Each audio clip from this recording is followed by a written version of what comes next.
நாளைக்கான வீடியோ தாங்க வந்திருக்கு. வீடியோ வந்து சூப்பராக இருந்துச்சு அப்படின்னு தாங்க சொல்லணும். அதாவது ராகினி கதிர் வந்து நம்ம ஜேபியோட ஆள் தான். அவங்க சொல்லி தான் நம்ம கௌதம் வந்து மாட்டி விட்டாங்க அப்படிங்கிற விஷயமெல்லாம் இந்திராவுக்கு வந்து தெரிஞ்சிருச்சு அப்படின்னு தாங்க சொல்லணும். அதெல்லாம் பார்க்குறதுக்கு நம்ம சேனலை மட்டும் மறக்காமல் லைக் அண்ட் சப்ஸ்கிரைப் மட்டும் பண்ணிடுங்க. ஃபஸ்ட்டு எடுத்தோடனே நம்ம கௌதமோட அம்மா அதாவது ஜெயா இருக்காங்கல்ல, அவங்க வந்து கேட்டுக்கிட்டு இருக்காங்க, டேய் உண்மையை சொல்கிறா, ஏதோ ஒன்று சொல்ல வந்த உண்மையை சொல்கிறா அப்படிங்கிற மாதிரி சொல்லிக்கிட்டு இருக்காங்க. நம்ம இந்திரா வந்து தடுத்துடுறாங்க, கையை பிடிச்சி சொல்லாத கௌதம் அப்படிங்கிற மாதிரி சொல்லிடுறாங்கல்ல. உடனே கௌதம் வந்து ஒரு ஃப்ளாஷ்பேக் போகிறாங்க. குழந்தைய காணும்னு சொல்லிட்டு 2 பேரும் எல்லாமே தேடி முடிச்சுட்டு வீட்டுக்கு வந்துக்கிட்டு இருக்காங்க. அப்போ வந்து காரில் வந்து கௌதம் வந்து சொல்லிக்கிட்டு இருக்காங்க, இந்த குழந்தை வந்து உயிரோடு தான் இருக்குது அப்படிங்கிற விஷயத்தை வந்து நம்ம போய் அம்மாட்ட சொன்னால் ரொம்ப சந்தோஷப்படுவாங்க. அதனோட பேரன் பேத்தியை பார்க்கணுன்னு ரொம்ப ஆசைப்பட்டாங்க. அது மட்டும் இல்லாமல் காவியா அண்ணிக்கிட்டேயும் சொல்லணும். அவங்களும் குழந்தைன்னு ரொம்ப கஷ்டப்பட்டுக்கிட்டு இருந்தாங்க. ஒரு பேஷண்ட் மாதிரி ஆகிக்கிட்டாங்க. அவங்ககிட்டையும் சொன்னால் ரொம்ப சந்தோஷப்படுவாங்க. அது மட்டும் இல்லாமல் அவங்க அப்பாக்கிட்டேயும் சொல்லணும். அவரும் ஜெயிலிருந்து வரும்போது பார்த்தோம்னா குழந்தைகளுக்கு தேவையான அந்த விளையாட்டு சாமான்லாம் வாங்கிட்டு ஆசையாக வந்தார். அவருக்கும் சொல்லணும், ரொம்ப சந்தோஷப்படுவாங்க அப்படிங்கிற மாதிரி இந்திரா கிட்ட சொல்லிட்டு வராங்க. இந்திரா வந்து அதெல்லாம் வேணாம் கௌதம், ஏன்னா சொன்னோம்னா அவங்களோட மனசில் வந்து குழந்தை உயிரோடு தான் இருக்குது அப்படின்னு வந்து அவங்களுக்கு தெரிஞ்சிடும் அப்படிங்கிற மாதிரி வந்து சொல்கிறாங்க இந்திரா. தெரியட்டும் இந்திரா, தெரிஞ்சால் அவங்க சந்தோஷமாக இருப்பாங்கள்ல அப்படிங்கிற மாதிரி சொல்கிறாங்க.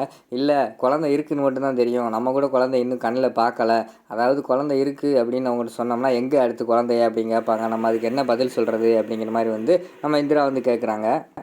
நம்ம தான் குழந்தைய கண்டுபிடிச்சிருவோம்ல இந்திரா அப்படிங்கிற மாதிரி சொல்கிறாங்க. கண்டுபிடிக்கிற வரைக்கும் வந்து அவங்கள்ட்ட சொல்ல வேண்டாம். கண்டுபிடிச்சதுக்கப்புறம் நம்ம போய் காட்டிடுவோம், அதான் நல்லாயிருக்கும். இப்போ ஒரு ஆளுக்கு வந்து கண் பார்வையே ஆரம்பத்துலேருந்து இல்லைன்னா வேறு மாதிரி, இடையில கண் பார்வை இருந்துட்டு அதுக்கடுத்து இல்லாமல் போச்சுன்னா எவ்வளோ கஷ்டப்படுவாங்க. அது மாதிரி வந்து அவங்கள்ட்ட சொல்லிவிட்டு அதுக்கடுத்து வந்து குழந்தை இல்லை அப்படிங்கிற மாதிரி சொன்னோம்னா அவங்க ரொம்ப வருத்தப்படுவாங்க. அதனால் வந்து நம்ம அந்த குழந்தைய எப்படியா கண்டுபிடிக்கணும் அப்படிங்கிற மாதிரி இந்திரா சொல்கிறாங்க. நீ ஒன்றும் கவலைப்படாத இந்திரா, அந்த குழந்தை வந்து இந்த உலகத்தில் எங்கே இருந்தாலும் அதை கூட்டு கொண்டு வந்து நம்ம வீட்டில் எல்லாரும்னா நிப்பாட்டுறது என் பொறுப்பு அப்படிங்கிற மாதிரி வந்து கௌதம் சொல்லிடுறாங்க. அவங்க பேசுனது வந்து கௌதமுக்கு ஞாபகம் வந்துடுது. உடனே ஒன்றும் இல்லைம்மா அப்படின்னு சொல்லி ஜெயா கிட்ட மழுப்புறாங்க. டேய் கௌதம் சொல்கிறா, உன்னை பற்றி எனக்கு நல்லா தெரியும். இந்திரா வந்து தடுத்த உடனே தான் நீ வந்து சொல்லலை, உண்மையை சொல்கிறா அப்படிங்கிற மாதிரி சொல்கிறாங்க. அம்மா ஒன்றும் இல்லைம்மா, அதான் நான் தான் சொல்கிறேன்ல, என்னை நம்புங்கம்மா அப்படிங்கிற மாதிரி வந்து கௌதம் சொல்கிறாங்க. டேய் உன்னை பற்றி எனக்கு நல்லா தெரியும்டா, உன்னை சின்ன பிள்ளையிலேருந்து நான் தூக்கி வளர்த்தவடா, எனக்கு தெரியாதாடா. இந்திரா நீ சொல்லிடு, ஒழுங்கா உண்மையை சொல்லு அப்படிங்கிற மாதிரி சொன்னேன். அத்தை ஒன்றும் இல்லை அத்தை, நீங்கள் வந்து குழந்தைய நினச்சி ரொம்ப ஃபீல் பண்ணாதீங்கன்னு தான் இந்திரா கௌதம் வந்து சொல்ல வந்தார் அப்படிங்கிற மாதிரி இந்திரா சொல்லி மழுப்பிடுறாங்க. சரி ஒன்றும் இல்லை, சரி போங்க அப்படின்னு சொல்லிட்டு கோவப்பட்டுக்கிட்டு ஜெயா அந்த இடத்த விட்டு போயிடுறாங்க. அடுத்த சீனில் வந்து ராகினி கதிர் வந்து பேசிக்கிட்டு இருக்கிற மாதிரி தான் காட்டிக்கிட்டு இருக்காங்க.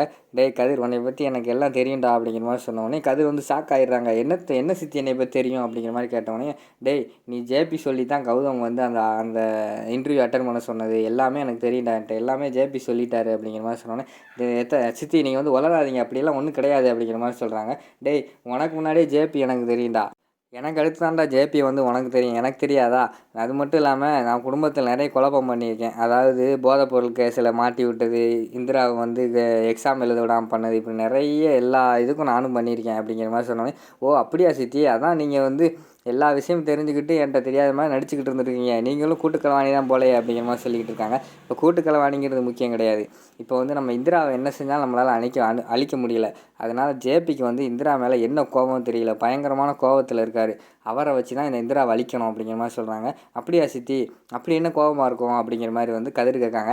அதெல்லாம் எனக்கு தெரியலை, ஆனால் ஜேபி வந்து இந்திராவை எதிரியாக நினைக்காங்க. அதனால் வந்து நம்ம ஜேபியை வச்சு தான் காய் நகர்த்தணும் அப்படிங்கிற மாதிரி சொல்லிட்டு இங்கிட்டு டக்குன்னு திரும்பி பார்க்காங்க. டக்குன்னு பார்த்தா எனக்குள்ள இந்திரா நின்றுக்கிட்டு இருக்காங்க. அதை பார்த்தோன்னே பயங்கரமான ஷாக் ஆகிடுது 2 பேருக்கும். ஐயோ சித்தி இந்திரா அப்படிங்கிற மாதிரி சொன்னோன்னே, ஆமாடா இருறா அப்படி சொல்லிட்டு நம்ம ராகினி வந்து மழுப்புறாங்க. என்னம்மா இந்திரா, நீ வந்து ஹாஸ்பிட்டல் போலையா அக்கா கூட அப்படிங்கிற மாதிரி சொன்னோன்னே இந்திரா வந்து போகலை அப்படின்னு கோவப்பட்டுக்கிட்டே முறைச்சிக்கிட்டே சொல்கிறாங்க. அப்படியா, நீ டயர்டாக இருக்கியா, உன் முகத்தை பார்த்தா டயர்டாக இருக்குது, உள்ளே போய் சாப்பிடு அப்படிங்கிற மாதிரி சொல்லிகிட்டு இருக்காங்க. இந்திரா அசையாமல் முறைச்சி பார்த்துக்கிட்டே இருக்காங்க. அந்த இடத்துல வந்து கௌதம் வந்துடுறாரு. கௌதம் வந்துட்டு, இந்திரா இங்கே என்ன பண்ணிக்கிட்டு இருக்க, இவங்ககிட்டலாம் உனக்கு என்ன பேச்சு, வா வீட்டுக்குள்ளே வா அப்படின்னு சொல்லிட்டு கூப்பிட்டு போகிறாங்க. ஆனால் இந்திரா வந்து முறைச்சிக்கிட்டே போகிற மாதிரி காட்டுறாங்க. அதுக்கடுத்து வந்து நம்ம கதிர் வந்து கேட்காங்க, சித்தி நம்ம பேசுறதெல்லாம் கேட்டிருப்பாளோ அப்படிங்கிற மாதிரி சொல்கிறாங்க. இல்லை, அவள் கேட்குறதுக்கு வாய்ப்பு ரொம்ப கம்மி தான், கேட்டிருந்தா இந்நேரம் சண்டை போட்டிருப்பா, அமைதியாக போகிறத பார்த்தா கேட்டிருக்க மாட்டான்னு நினைக்கிறேன் அப்படிங்கிற மாதிரி சொல்லிக்கிட்டு இருக்காங்க. அடுத்து உள்ளே போனவங்க கௌதம் வந்து அட்வைஸ் பண்ணுறாங்க. அவங்கக்கிட்ட ஏன் பேசுகிறேன், நீ ஒன்று பேசுனா நாளாக பேசி எங்கள் சித்தி வந்து அம்மா கிட்ட தான் இல்லாத போலாம் சொல்ல போகுது, பேசாமல் இருந்துரா அப்படிங்கிற மாதிரி சொல்லிவிட்டு ஒரு முக்கியமான கால் வருது ஃபோனுக்கு. சார் ஐயோ மெயில் பண்ண மறந்துட்டேன் சார், அதை பண்ணுறேன் அப்படின்னு சொல்லிட்டு மெயில் பண்ண போயிடுறாங்க. நம்ம இந்திரா வந்து கவலையிலே விறுவிறுன்னு பாத்ரூம்குள்ளே போய் ஷவர்லாம் திறந்து விட்டு நனைஞ்சிக்கிட்டே இருக்காங்க. நனைஞ்சிக்கிட்டேவும் எக்கா உன்னை வந்து உங்கள் குழந்தைய வந்து காப்பாற்ற முடியலையக்கா அப்படின்னு நினச்சி அவங்க வந்து ஃபீல் பண்ணி அழுகிற மாதிரி காட்டுறாங்க.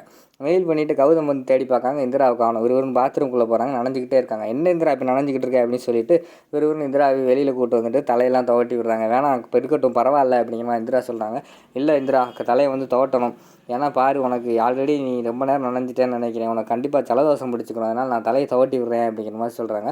அதுக்கடுத்து இந்திராவுக்கு டக்குன்னு ஒரு ஞாபகம் வருது, கௌதம் இரு இந்த வாரேன் அப்படின்னு சொல்லிட்டு நாங்கள் அவங்களோட ஹேண்ட்பேக்லேருந்து அந்த அந்த கடத்திட்டு போனாங்களே அவங்களோட ஃபோன் இருக்குது, அதை எடுத்துகிட்டு வந்தோடனையும் இந்த ஃபோனை வச்சு நம்ம வந்து கடத்தினவங்களை கண்டுபிடிச்சிருவோம், குழந்தைய கண்டுபிடிச்சிருவோம் அப்படிங்கிற மாதிரி வந்து இந்திரா சொல்கிறாங்க. எப்படி கண்டுபிடிக்கிறது அப்படிங்கிற மாதிரி கௌதம் கேட்குறாங்க. இதை கண்டிப்பாக ஏதாவது போலீஸ் ஸ்டேஷனில் எங்கேயாவது கொண்டு போய் கொடுத்து இந்த ஃபோனு இந்த சிம் கார்டு யார் நம்பரில் இருக்குது, யார் யாருக்கெல்லாம் பேசியிருக்காங்க, என்ன ஏதுன்னு நம்ம எடுத்தோம்னா கண்டிப்பாக வந்து குழந்தைய நெருங்கிடலாம், பிடிச்சிடலாம் அப்படிங்கிற மாதிரி வந்து நம்ம இந்திரா சொல்லிகிட்டு இருக்காங்க.